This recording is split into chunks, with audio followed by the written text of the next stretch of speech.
Video 5-এ আমরা শুরু করছি অ্যালকোহলের এবং ফেনলের আরও কিছু বিক্রিয়া। আমরা অ্যালকোহল দিয়ে শুরু করেছিলাম। তো অ্যালকোহলের আমরা কয়েকটা বিক্রিয়া সেদিন বলেছিলাম, একটা ক্লাসে বলেছিলাম। এর পরের ক্লাসে আজকের ক্লাসে আমরা শুরু করছি অ্যালকোহলের আরও কিছু বিক্রিয়া। তো অ্যালকোহল বলতে আমরা এই পোর্শনটা বুঝি ও আর ও এইচ। এই আর মানে হচ্ছে কি ethyl, methyl, propyl, butyl, acetyl, যেটা হওয়ার হতে পারে। তো এইখানে আমি এটাকে একটু নাম বইয়ে এভাবে হয়তো নেই, আমি একটু আলাদা করে বলার চেষ্টা করছি যে এই যে গ্রুপটা আছে এই গ্রুপটাকে আমরা প্রতিস্থাপন করব, অর্থাৎ অ্যালকোহলের ওএইচ গ্রুপের প্রতিস্থাপন বিক্রিয়া এটা নাম দিতে পারি আমরা। তাহলে ওএইচ গ্রুপ প্রতিস্থাপন, ওএইচ গ্রুপ প্রতিস্থাপন আমরা কি করে করব? প্রতিস্থাপন কি করে করব দেখা যাক। আমরা একটা অ্যালকোহল এই CH3 CH2 OH নিলাম, এর সঙ্গে যোগ করলাম লাল ফসফরাস অবলিক Cl2 অথবা PCl5 অথবা PCl3 অথবা SOCl2। যদি ক্লোরিন অ্যাড করতে চাই, যদি ক্লোরিন দিয়ে রিপ্লেস করতে চাই তাহলে লাল ফসফরাস আয়োডিন PCl3 PCl5 বা SOCl2 থায়ানিল ক্লোরাইড। তাহলে তৈরি হবে আমার CH3 CH2 Cl। আবার এমন হতে পারে যদি আমরা আয়োডিন বা ব্রোমিন দিয়ে রিপ্লেস করতে চাই তাহলে এইখানে তুমি আয়োডিন বা ব্রোমিন, এখানে আয়োডিন বা ব্রোমিন সব নিয়ে নেবে, কিন্তু থায়োনিল ক্লোরাইডের ক্ষেত্রে কিন্তু শুধু ক্লোরিনই প্রতিস্থাপিত হবে। তাহলে আয়োডিন ব্রোমিন দিয়ে কোনো সমস্যা নেই, আমরা PI5 নিয়ে নেব, আয়োডিন চলে যাবে। এটা গেল একটা টাইপ, এটা একটা টাইপ বিক্রিয়া গেল। দ্বিতীয় হচ্ছে হ্যালোজেন, আমরা যদি ক্লোরিন অর্থাৎ একটা অ্যাসিড নেই HCl, তার সঙ্গে যোগ করি জিঙ্ক ক্লোরাইড, অনাদ্র জিঙ্ক ক্লোরাইড। এটা আমরা আগেও পেয়েছি হ্যালো অ্যালকেন, যেখানে পড়েছিলাম লুকাস বিকারক, সেখানে পেয়েছিলাম গাঢ় HCl এবং জিঙ্ক ক্লোরাইড মিলে তৈরি হবে CH3 CH2 Cl। এটা একটা পেয়েছি আমরা। আচ্ছা, আর কি পেয়েছি আমরা? আর অ্যামিন দিয়ে আমরা রিপ্লেস করব। অ্যামিন, এখানে আমি অ্যামোনিয়া দিই, যদি অ্যামোনিয়া দেই তাহলে কি হবে? এখানকার OH আর এখানকার একটা H মিলে জল হয়ে বেরিয়ে যাবে। আমার হাতে গেলে NH2, অ্যামোনিয়া থেকে দুটো গ্রুপ আসে, মনে রাখবে অ্যামোনিয়া দুটো গ্রুপ আমাদের দেয়, একটা গ্রুপ হচ্ছে অ্যামিন আর একটা গ্রুপ হচ্ছে NH4+। এই দুটো গ্রুপ অ্যামোনিয়া সাপ্লাই করে। তো এখানে এইটা যদি প্লাস হয় বুঝতেই পারছো, তবে অ্যামিন যেটা অ্যামিন গ্রুপটা নেগেটিভ হবে, ওই যেটা নেগেটিভ গ্রুপ, তাহলে এখানে আমার CH3 CH2 NH হয়ে গেল। এটার নাম হচ্ছে ইথাইল অ্যামিন, এটা একটা প্রাইমারি অ্যামিন। এবার দেখো এর সাথে যদি আমি আরো অ্যালকোহল যোগ করে দেই তাহলে এখান থেকে একটা H আর OH বেরিয়ে যাবে। তাহলে কি দাঁড়াবে? CH3 CH2 NH CH2 CH3, এটা হলো ডাইমিথাইল অ্যামিন, সেকেন্ডারি অ্যামিন। আবার তুমি এই H কে রিপ্লেস করতে পারো ইথাইল গ্রুপ দিয়ে, আরেকটা অ্যালকোহল দাও, দেখবে এটাও রিপ্লেস হয়ে যাবে ট্রাইমিথাইল অ্যামিন। এইভাবে আমরা OH গ্রুপের কিন্তু রিপ্লেসমেন্টগুলো করতে পারি। তাহলে আমরা তিনটে বিক্রিয়া পেলাম, একটা যে OH কে হ্যালোজেন দিয়ে রিপ্লেসমেন্ট, একটা অ্যামিন দিয়ে রিপ্লেসমেন্ট, আরেকটিও হ্যালোজেন দিয়ে রিপ্লেসমেন্ট। রিজেনটা হচ্ছে অনাদ্র জিঙ্ক ক্লোরাইড এবং HCl অথবা SOCl2। তাহলে আয়োডিন ব্রোমিন সবগুলো একই ধরনের হতে পারে। খাতায় যখন করবে ঠিক সহজ করার জন্য তুমি এইরকম একটা যোগ লিখবে, অ্যারোতে করে ফেলবে, দেখবি তাড়াতাড়ি হয়ে যাবে। আলাদা আলাদা করার চেষ্টা করবে না, খুব তাড়াতাড়ি হয়ে যাবে। এটা গেল অ্যালকোহলের OH গ্রুপের রিপ্লেসমেন্ট রিঅ্যাকশন। এরপরে আমরা আসবো নিরুদন বিক্রিয়া। নিরুদন বিক্রিয়াটা কি? নিরুদন বিক্রিয়া হচ্ছে দেখো জল বেরিয়ে যাওয়া। নিরুদন মানে হচ্ছে জল বেরোনো। কোথা থেকে জল বেরোবে? যে অ্যালকোহল যৌগটা আমরা নিয়েছি সেই অ্যালকোহল যৌগ থেকে এক অণু জল বেরোবে, ডাবল বন্ডেড কম্পাউন্ড তৈরি হবে। এগুলো অনেক রিঅ্যাকশন আছে, কিছু আমাদের হয়তো জানা আছে, আমরা ক্লাস 11-এ পড়েছিলাম, সেগুলি এখানে রিক্যাপচুলেট হবে। ব্যাপারটা হচ্ছে এরকম CH3 CH2 OH, এটা নিলাম ইথাইল অ্যালকোহল, এখানে নিলাম হচ্ছে গাঢ় H2SO4, 170 ডিগ্রি সেন্টিগ্রেড তাপমাত্রা ভাইটাল। আর এখানে নিব অথবা অ্যালুমিনা L2O3 অবলিক দিয়ে লিখবো 350 ডিগ্রি সেন্টিগ্রেড তাপমাত্রা। নিলে পরে কি হবে? এখান থেকে এক অণু জল বেরোবে, ডাবল বন্ডের একটা কম্পাউন্ড তৈরি হবে, CH2 ডাবল বন্ড CH2 এবং জল বেরিয়ে যাবে। আর ইথিলিন থেকে ইথাইল অ্যালকোহল থেকে আমরা ইথিলিন পেলাম, এটা একটা বিক্রিয়া পেলাম আমরা। এবার দেখো একটু বড় রিঅ্যাকশন আমরা নেই, এর থেকে বড় একটা ইথাইল অ্যালকোহলের জায়গায় আমরা নেই প্রোপাইল অ্যালকোহল নিই, CH3 CH OH CH3 এটা নিলাম। এখানে নিলে একই রিজেন্ট নিতে হবে, যদি গাঢ় H2 দিয়ে দাও তাহলে 170, আর অ্যালুমিনা নেই আমরা এখানে Al2O3, অ্যালুমিনা নিয়ে আমাদের তাপমাত্রা দিতে হবে কত, এখানে একটু তাপমাত্রা কমাতে পারো তুমি, 250 ডিগ্রি সেন্টিগ্রেড তাপমাত্রা আমরা করতে পারি। কেমন? এখানে স্টেরিক হিন্ডেজের প্রশ্ন আছে, এখানে কিন্তু স্টেরিক হিন্ডেজ ছিল না, এখানে দুটো মিথাইল গ্রুপ থাকার জন্য একটা স্টেরিক হিন্ডেজের প্রশ্ন আছে, ফলে কিন্তু তাপমাত্রা আমার এখানে কম লাগবে। তবে গাঢ় H2SO দিলে কিন্তু তাপমাত্রা একটু কম লাগে, যদি গাঢ় H2SO আমরা দিই সেক্ষেত্রে কিন্তু 170 লাগবে না, 180 হয়ে যায়।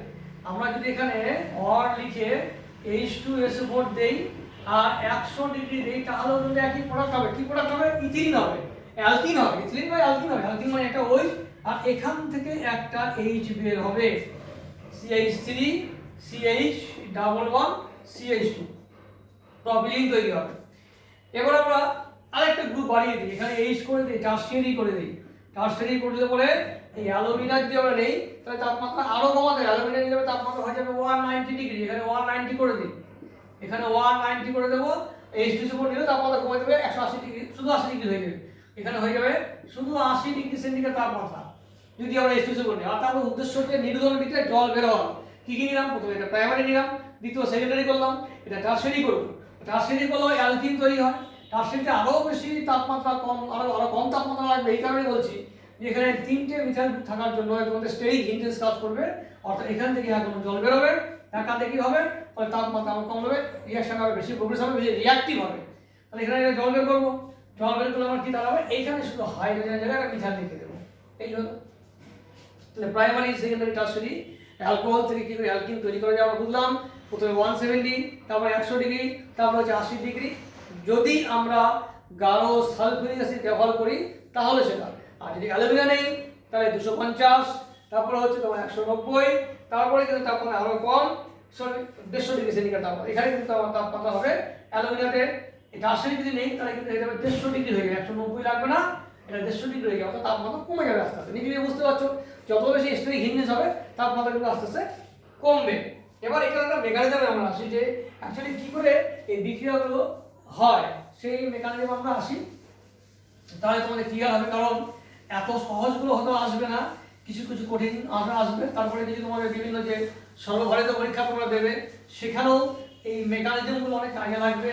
কারণ তুমি ভাবছো একটা প্রোডাক্ট হবে, দেখলে যে একটা অন্য প্রোডাক্ট হবে, সেটা জানতে গেলে তোমাকে মেকানিজম ছাড়া গতি নেই। আচ্ছা কি হয় আমরা একটু খেয়াল করি, CH3, এখানে CH3, এখানে OH, এখানে দিলাম H+, কাম ফ্রম H2SO4, গাঢ় H2SO4 থেকে এটা এলো। প্রথম হবে প্রোটোনেশন বলা হয় এটাকে, ফার্স্ট স্টেপ, স্টেপ 1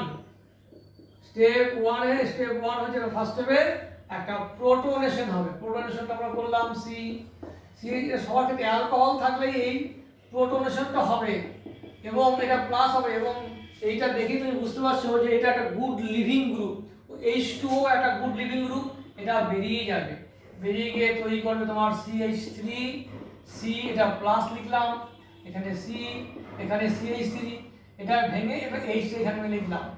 এটা কিন্তু ফার্স্ট স্টেপ, এই যে প্রোটোনেশনটা কিন্তু first step, this is first step, এটা ফার্স্ট স্টেপ। যখনই এই জলটা বেরিয়ে যাবে দ্যাট ইজ স্লো স্টেপ, এটা হচ্ছে slow step, and slow step is the rate determining step, slow step is the rate determining step। Slow স্টেপের পরে এইটা বেরিয়ে গেল, মানে এখান থেকে এটা যাওয়া, আমি বলছি এখান থেকে এই পোর্শনটা, শুধু এটা নয় কিন্তু এখান থেকে যে গেল এটা হচ্ছে স্লো স্টেপ।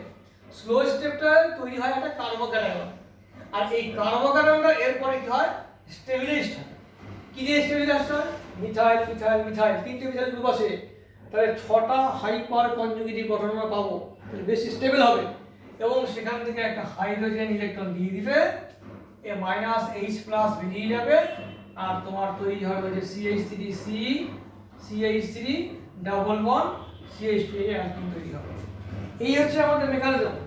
এবং এটা হচ্ছে E1 রিঅ্যাকশন, এটা এলিমিনেশন রিঅ্যাকশন হলো E1। আমরা জানি আমাদের 4টা রিঅ্যাকশন আছে, এটা এলিমিনেশন হলো। কেন এলিমিনেশন হলো? তার মূল কম্পাউন্ড ছিল এটা, আমি পেলাম এটা, এখান থেকে দেখো একটা OH একটা H জল বেরিয়ে গেছে, এলিমিনেট হয়ে গেছে একটা জল মলিকুল।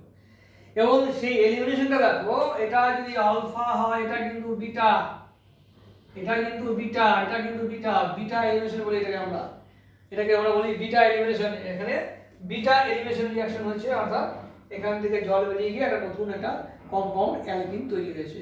এটা কিন্তু মেইন মেকানিজম। এই মেকানিজমে তোমার যত অ্যালকোহল আছে সব ইত্যাদি হবে। এখন বিভিন্ন কম্পাউন্ড তোমাকে দিতে পারে, সেই কম্পাউন্ডগুলো কেমন হবে আমরা একটা এক্সাম্পল দেখাচ্ছি, তাহলে বুঝতে পারবে যে আমাদের প্রসিডিওরটা কোনভাবে কোন দিকে যাবে। দেখা যাক আমরা বড় ধরনের একটা অ্যালকোহল নিই।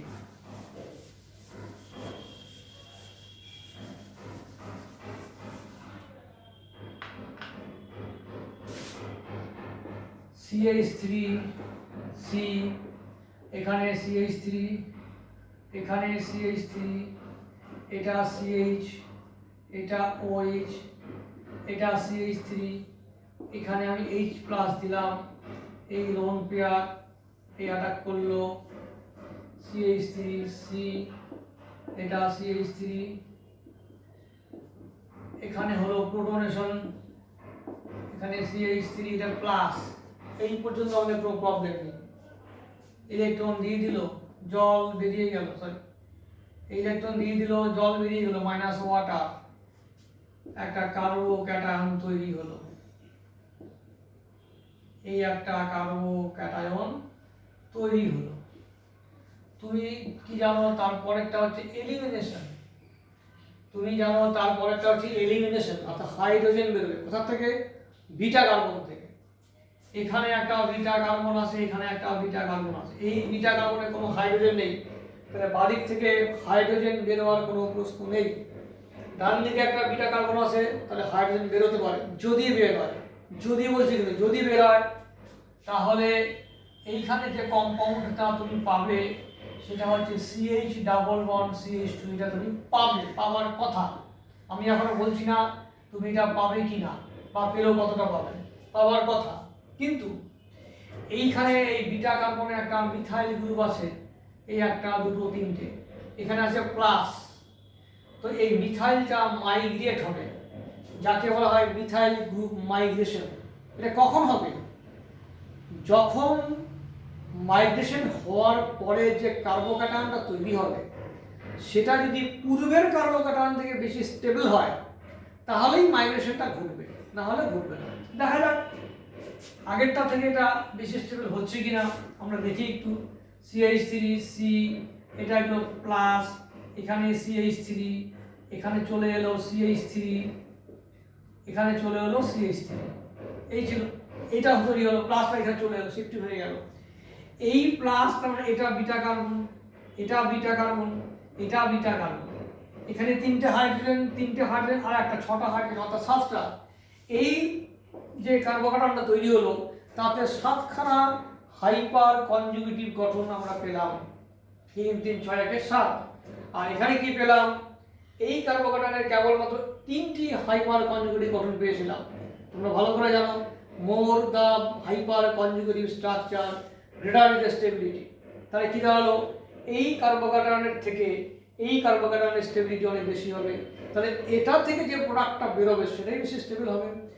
এবার বিটা হাইড্রোজেন থেকে প্রোডাক্ট বেরোবে কি কি? এইখানে একটা বিটা হাইড্রোজেন আছে, ভালো, এখানে একটা বিটা হাইড্রোজেন আছে, আবার এখানেও তো একটা বিটা হাইড্রোজেন আছে।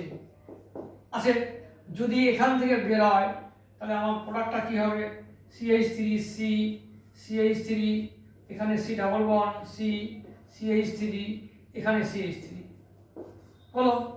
আবার তোমার মনে হতে পারে স্যার এখানেও তো বিটা হাইড্রোজেন আছে, যদি এখান থেকে বের হয় হতেই পারে, এই দিল ডাবল বন্ড এখানে হয়ে গেল, তাহলে লিখি সেই প্রোডাক্টটা কি হবে? CH2 ডাবল বন্ড C, এখানে CH3, এখানে C, এখানে CH3, এখানে H, এখানে CH3। তাহলে এই যে দুটো প্রোডাক্ট আমরা পেলাম, এর মধ্যে দেখো এইখানে হচ্ছে একটা আইসোপ্রোপাইল গ্রুপের মতন আছে, এইখানে একটা আইসোপ্রোপাইল গ্রুপ আছে, তার মধ্যে এটা হচ্ছে trans two butene, 1 2 3 4 trans, 1 2 3 4 trans two butene, 4টা মিথাইল গ্রুপ আছে কিন্তু ভাই, দুটো মিথাইল এখানে দুটো মিথাইল, এটা বিউটিন কিন্তু ট্রান্স। ভাইরাস দেখো এখানে কিন্তু ডাবল বন্ড, এখানে দুটো হাইড্রোজেন, আর এই কার্বনে এটা বিটা কার্বন, মানে এই যে ময়টি এটাকে বলা ময়টি, ডাবল বন্ড ময়টি, ডাবল বন্ড ময়টির সঙ্গে একটা মিথাইল গ্রুপ, তার জন্য 3টা হাইপার কনজুগেটিভ গঠন, আর এর সঙ্গে এই কার্বনটার সঙ্গে একটা হাইড্রোজেন, 3 আর 4টা হাইপার কনজুগেটিভ গঠন। ভাইরাস এখানে 3 3 6 3 9 3 12টা হাইপার কনজুগেটিভ গঠন। আমরা ডাবল বন্ডের ক্ষেত্রে হাইপার কনজুগেটিভ গঠন লেভেলে বলেছি, এখানে 12টা হাইপার কনজুগেটিভ গঠন পাওয়া যাবে, অর্থাৎ এটা হচ্ছে মোর সাবস্টিটিউটেড মেজর প্রোডাক্ট, আর এটা হচ্ছে লিস্ট সাবস্টিটিউটেড মেজর প্রোডাক্ট, কারণ এইদিকে কোনো সাবস্টিটিউশন নেই, এদিকে মাত্র দুটো হাইড্রোজেন পরমাণু আছে। তাহলে অবশ্যই এটা অনেক বেশি পরিমাণে তৈরি হবে, এটা প্রায় 95%-এর মতো এটা তৈরি হবে, এটা তৈরি হবে 5%। তো এইটাকে আমরা ধরি না হিসাবে, এটাই বলি। যদি পরীক্ষায় তোমাকে দিয়ে দেয় A প্লাস বি এবং কোনটা মেজর প্রোডাক্ট কোনটা মাইনর প্রোডাক্ট, তাহলে তুমি দুটো প্রোডাক্ট লিখবে। যদি একটাই চায়, যদি একটা বলে যে এটা দিয়ে এটা এই কম্পাউন্ডার দিয়ে এটা দিয়ে বললো এ, একটা শুধু বললো, তখন তুমি এই প্রোডাক্টটা লিখবে। আলটিমেট প্রোডাক্ট যেটা আমার হচ্ছিল সেটা কিন্তু নয়, মূল প্রোডাক্ট কিন্তু এটা। এখানে মাইগ্রেশনের ব্যাপার, এই জায়গাগুলো বোঝার বিষয় যে কোথায় মাইগ্রেশন হচ্ছে, কেন হচ্ছে, কী ব্যাপার। তো এরকম উদাহরণ বই তোমার অনেক কয়টা পাবে, আমি একটা বড় উদাহরণটা বুঝিয়ে দিলাম, আশা করি ব্যাপারটা বুঝতে পারলে, এবং খুব কঠিন নয়, একটু মাথায় রাখতে হবে।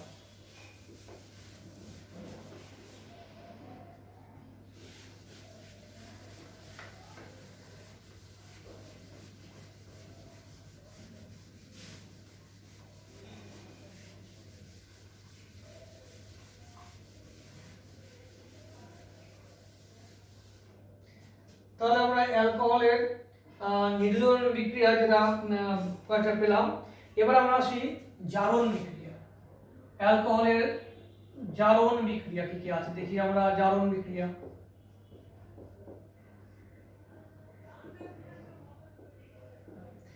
অ্যালকোহলের জারণ বিক্রিয়ার মধ্যে CH2OH, এই পয়েন্টটা আমাদেরকে মাথায় রাখতে হবে।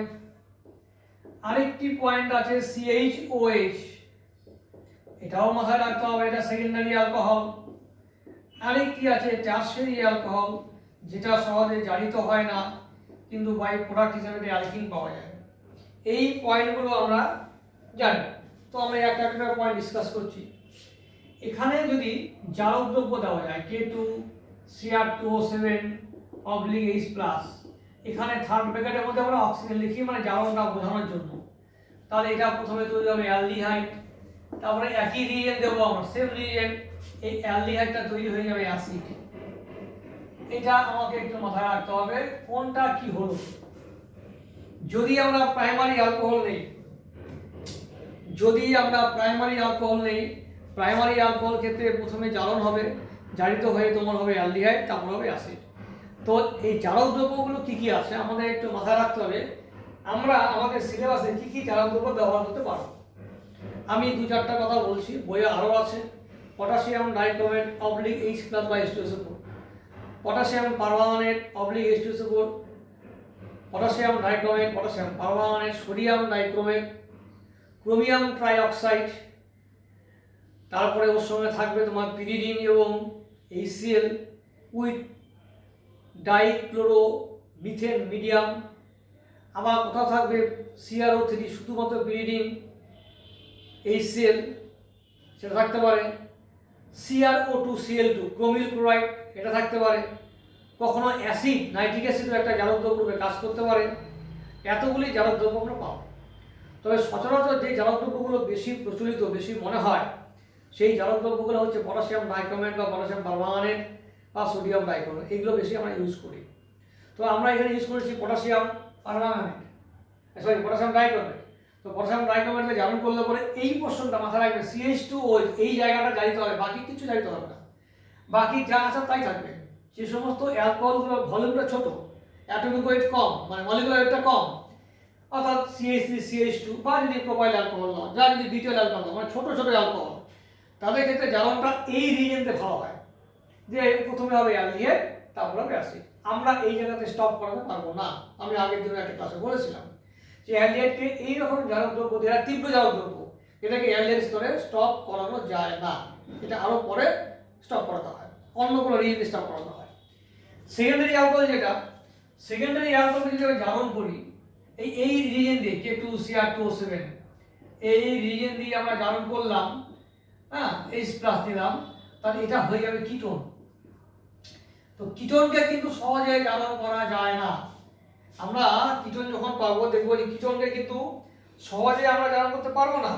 কিন্তু তোমার মনে হলো যে আমি যদি জারণ করতে চাই তাহলে কি হবে, কিটোনকে জারণ করা যায় খুব ড্রাস্টিক কন্ডিশনে, প্রচুর তাপ দিতে হবে, চাপ দিতে হবে, এই রিজেন দিয়ে করা যায়। আমি যে রিজেন দিয়েছিলাম তোমাকে KMnO4/H+, দিলেও হবে, তো লিখতে হবে এখানে ড্রাস্টিক কন্ডিশন।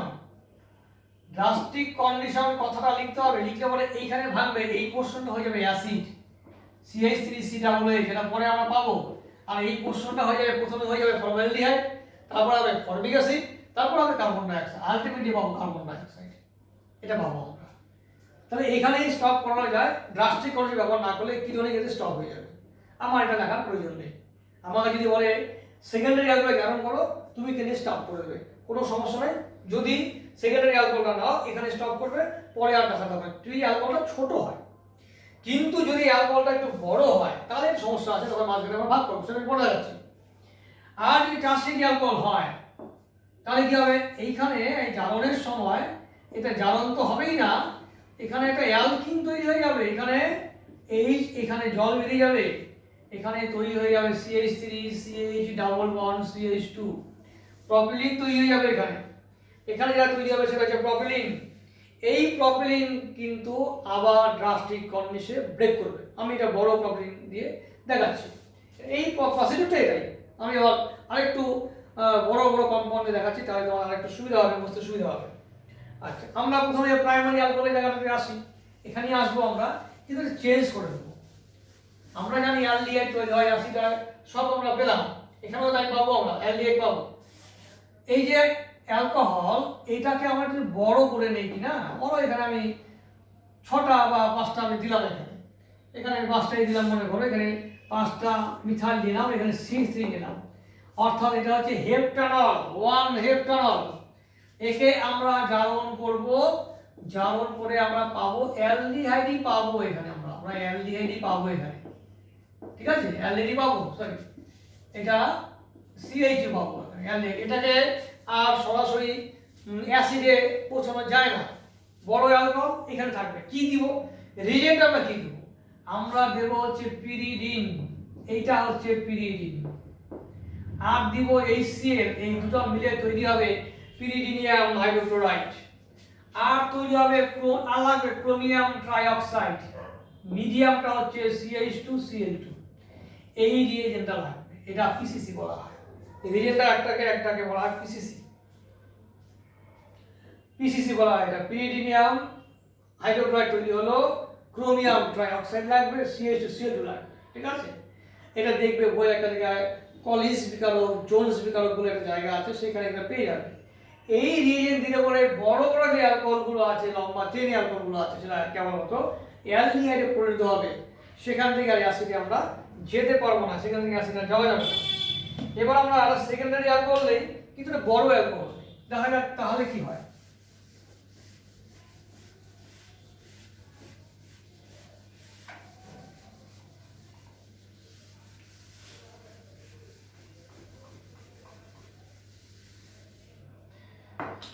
সেকেন্ডারি অ্যালকোহলটা নেই, CH3 CH2 CH2 COH CH2 CH3, 1 2 3 4 5 6, 2 3 নম্বরে OH গ্রুপ, তাহলে কি হবে 3 হেক্সানল। 3 হেক্সানলকে আমরা জারণ করব, কি দেব, জারক দ্রব্য দেব, পটাশিয়াম পারম্যাঙ্গানেট দিলাম, তীব্র জারক দ্রব্য দিলাম, H+ দিলাম, এই পোর্শনটা হয়ে যাবে কিটো, এটা ভালো করে জানি আমরা। CH3 CH2 CH2 C double bond ও CH2 CH3, ভালো কথা, এটা তৈরি হলো কিটো তৈরি। যেহেতু এটা বড় অ্যালকোহল, দুই দিকে বড় বড় গ্রুপ আছে, ইথাইল গ্রুপ আছে, এটা প্রোপাইল গ্রুপ আছে, তাহলে কি হবে, এটা কিন্তু এখানে গিয়ে আর থামবে না, একটু বড় করতে হবে। কি করতে হবে, এখানে থামবে না, এটা ব্রেক করে যাবে, এইটা ব্রেক করে দেবো, আমার রিজেন্ট চেঞ্জ হবে না, আমার যে রিজেন্ট নিয়েছি আমরা এই যে MnO4 minus oblique H plus, এই রিজেন্টটা চেঞ্জ করার প্রয়োজন নেই, রিজেন্ট আমার দাওয়াই আছে, কি হবে ভেঙে যাবে। কোথায় ভাঙলো? এইখানে আমি ভেঙে দিলাম, এখানে ভেঙে দিলাম। তুই হয়তো বলতে পারতো স্যার এখানে ভাঙলে তো হতো, যেহেতু এই গ্রুপটা ছোট আছে এখানে ভাঙলাম, বাকিটা আমরা অ্যাসিড করে দেব CH3 CH2 CH2 আর এই COটা হয়ে যাবে অ্যাসিড। তুই বলবে স্যার অক্সিজেন কোথায় পেলে গেছে, জারণ করেছি আমরা ওখানে অক্সিজেন পেয়ে যাবো। হাইড্রোজেন কোথায় বলেন, মিডিয়ামে জল আছে ওখানে হাইড্রোজেন পেয়ে যাবো। আর এই পোর্শনটা কি হবে, কার্বন কটা আছে? দুটো কার্বন আছে, তো দুটো কার্বনের অ্যাসিডের নাম কি তুমি খুব ভালো করে জানো, দুটো কার্বনের অ্যাসিডের নাম হচ্ছে অ্যাসিটিক অ্যাসিড। দেখো কার্বন সংখ্যা কোনো চেঞ্জ হয় নাই, 1 2 3 4 1 2 6টা, এখানে দেখো 6টা আছে। তাহলে একটু ড্রাস্টিক হবে, হিট করতে হবে এই জায়গাটা, হিট করতে, কারণ এখানে সিগমা বন্ধন ভাঙতে হবে, তো হিট করতে হবে। তাহলে যদি বড় এইরকম ভাবে সেকেন্ডারি অ্যালকোহল হয় তাকে আমরা KMnO4 দিয়ে জারণ করতে পারবো, কিটোন তৈরি হবে, কিন্তু পরের স্টেজে এটা একটু ব্রেক করে যেতে পারে, ব্রেক করে গিয়ে এরকম দুটো অ্যাসিড যৌগ কিন্তু তৈরি করতে পারবে। এবার আমরা নেব টারশিয়ারি অ্যালকোহল।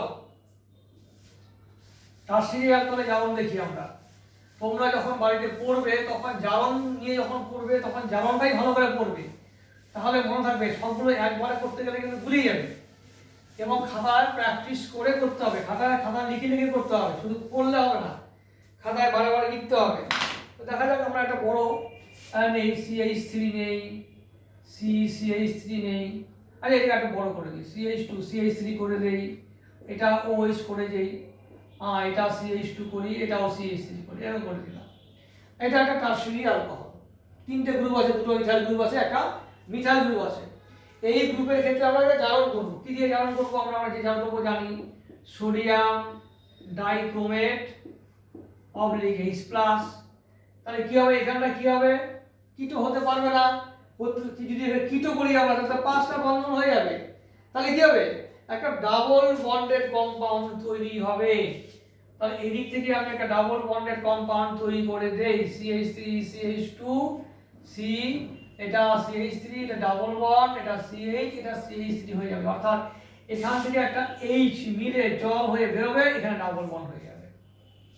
আমার কিন্তু এই রিএজেন্টটা দেওয়া আছে, তুমি কিন্তু রিএজেন্টটা সরাতে পারোনি, পটাশিয়াম ডাইক্রোমেট আর H প্লাস দেওয়া আছে, মিডিয়ামে দেওয়া আছে, তুমি একে সরাতে পারোনি, তাহলে কি হবে, তাহলে এইখানে ব্রেক করবে। এখানে ব্রেক করলে দেখো তুমি খুব সহজভাবে তোমার মনে হচ্ছে যে মাঝখানে আমি যে ভেঙে দেই তাহলে অক্সিজেন লাগাতে হবে, অক্সিজেন লাগালাম, এইরকম কম্পাউন্ড একটা হতে পারে, এটা তোমার মাথায় আসবে। মাঝখানে ভেঙেছি তো আর অক্সিজেন আছে, তাহলে এটা কিটো করে দিই, একদম কোনো ভুল নেই, সব ঠিক করেছো। প্লাস তাহলে বাকিটা কি করব, বাকিটা আগের মতন যেমন করেছিলাম CH3 CH করে দেবো, তাহলে একটা অ্যাসিড তৈরি হয়ে গেল। কিন্তু এটা তো আবার কিটোন হয়ে গেল, এটাকে তো আবার এটা দিয়ে আবার জারিত হয়ে যাবে, তো কোথায় জারণ করব, এখানে আমি জারণ করে দিই। তাহলে করে এখানে CH3 CH2, এটা হয়ে গেল COOH, আর এই যে মিথাইল গ্রুপটা এটা কি হবে, এটা কার্বন ডাইঅক্সাইড হয়ে যাবে, আলটিমেটলি এটা হবে ফর্মালডিহাইড, তারপরে ফর্মিক অ্যাসিড, তারপরে কার্বন ডাইঅক্সাইড। আমি একবারে কার্বন ডাইঅক্সাইড লিখে দেবো, 1 2 3 4 5 6, 1 2 3 4 5 6, তারপর ফর্মিক অ্যাসিড। এইভাবেই তোমরা আমাদের জারণ বিক্রিয়া রিঅ্যাকশনগুলো করতে হবে। এই গেল আমাদের হচ্ছে জারণ বিক্রিয়া রিঅ্যাকশন। এরপরে আমরা আসবো ডিহাইড্রেশন বিক্রিয়া। ডিহাইড্রেশন মানে হাইড্রোজেন মুক্ত হওয়া, অ্যালকোহলের যৌগ থেকে হাইড্রোজেন মুক্ত হবে। রিজেন্টটা কি, কপার এবং 300 ডিগ্রি তাপমাত্রা যদি আমরা দেই তাহলে কিন্তু আমার হাইড্রোজেন মুক্ত হবে। এটা হচ্ছে অ্যালকোহল থেকে অ্যাসিড তৈরি করার একটা সহজ রাস্তা। এই হচ্ছে আমার অ্যালকোহল, এখানে দিলাম কপার আর 300 ডিগ্রি তাপমাত্রা, এখান থেকে H2 বেরোবে, এটা দেখো হয়ে যাবে CHO অ্যালডিহাইড। আমরা একটা কিটোন নেই CH3, সরি সেকেন্ডারি অ্যালকোহল নেই, এখানে লিখে দিই CH3, এটা রাখলো H, এখানে H এর OH, দেখো এটা বেরিয়ে গেল, কপার 300 ডিগ্রি তাপমাত্রা, এটা হয়ে গেল কিন্তু কিটোন, কিটোন হয়ে গেল এটা। এবার যদি আমরা টারশিয়ারি নেই, একই রকম অবস্থা, CH3 CH3 CH2, এখানে H নেই, এখানে OH নেই, এখানে H নেই, তাহলে আমার কি হবে? এখানে কিন্তু আর কপার 300 ডিগ্রি তাপমাত্রায় কিন্তু এই অ্যালডিহাইড হয়ে গেছে, কিটোন হয়ে গেছে। এখন তো অ্যালডিহাইড বা কিটোন হওয়ার জায়গা নেই, এটা টারশিয়ারি অ্যালকোহল। তো আমার কি হবে? জল বেরোবে, ডাবল বন্ড হয়ে যাবে, CH3 ডাবল বন্ড CH2। এই গেল আমার ডিহাইড্রেশন বিক্রিয়া। এই এতগুলো হচ্ছে আমাদের, আমরা যে করলাম দুটো ভিডিও নিয়ে, ভিডিও 4 এবং 5 নিয়ে, এগুলো হচ্ছে অ্যালকোহলের সমস্ত রিয়াকশন। মানে প্রথমে প্রাথমিক ধর্মটা বলেছিলাম, স্ফুটনাঙ্ক দ্রাব্যতা বলেছিলাম, তারপরে তার বিক্রিয়াগুলো আমরা বললাম। এর বাইরে আমাদের সিলেবাসে আর কিছু তেমন বিক্রিয়া তুমি পাবে না, এই যে সিলেবাসের রেসপেক্টে বলছি। কিন্তু এই হচ্ছে অ্যালকোহলের সমস্ত বিক্রিয়া হয়ে গেল 5 নম্বর ভিডিও পর্যন্ত। এর পরের যে ভিডিওটা আমরা করব সেটা অবশ্যই হবে ফেনল দিয়ে। তো ফেনলের বিক্রিয়াটা করলে পরে অ্যালকোহল এবং ফেনলের আমার সমস্ত ব্যাপার করা হয়। ফেনল অনেক বড় আছে, ফেনলের একটা ধর্ম আছে, এটা আমরা পরের ভিডিওতে ডিসকাস করছি।